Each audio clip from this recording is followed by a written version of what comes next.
All right, listeners, welcome back. Ready for another deep dive today? Always ready. Excellent. Well, strap in because we're heading to Brazil, the land of samba sun and some seriously incredible football. Can't go wrong with that combo. Right?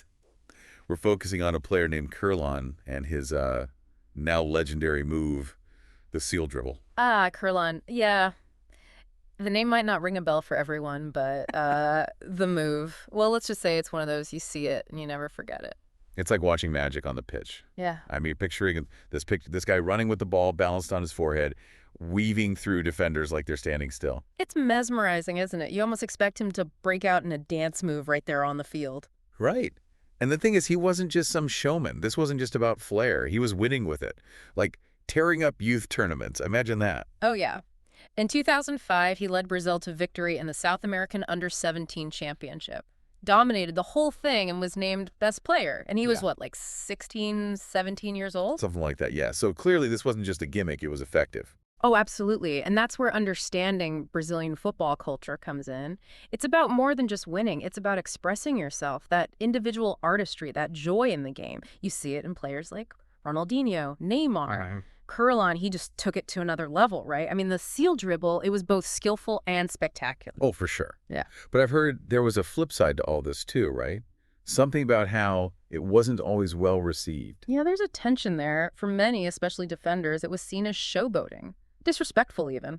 Really? I mean, how can skill be disrespectful? Well, it depends who you ask, I guess. In some football cultures, there's this unwritten code of humility, respect for your opponent, even when you're beating them. And to some people, the seal dribble was like Kerlon was breaking that code. I see. It's like he was pushing the boundaries of what was acceptable. Exactly. So he starts out in Brazil, joins Cruzeiro, big club, becomes a star, and then boom, signs with Inter Milan in Italy. Big move to Europe. But then things kind of went downhill, didn't they? Well, it's a complicated story. Injuries played a big part.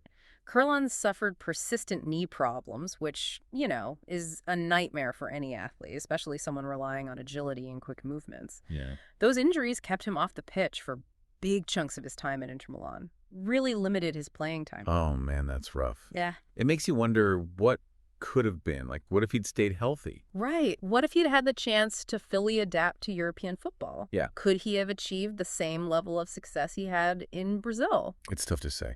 But it definitely makes you think. For sure. And let's get back to the seal dribble itself for a second. Yeah. Tactically, it was genius. I mean, defenders had never seen anything like it. Talk about unpredictability. You're absolutely right. Nobody had a playbook for that. And this is where it gets interesting. Some argue that its effectiveness might have made him a target for, well, let's just say more aggressive defending. I see where you're going. You're a defender. You're getting schooled by this never-before-seen move, and frustration sets in. Maybe you're not as careful with your tackles as you should be. It's a theory some people have put forward. Whether it's true or not, it's certainly something to consider. It's like his own ingenuity might have indirectly contributed to those injuries. That's kind of tragic, isn't it? You could say that. And unfortunately, Kerlon ended up retiring in his early 30s. Wow, that's young.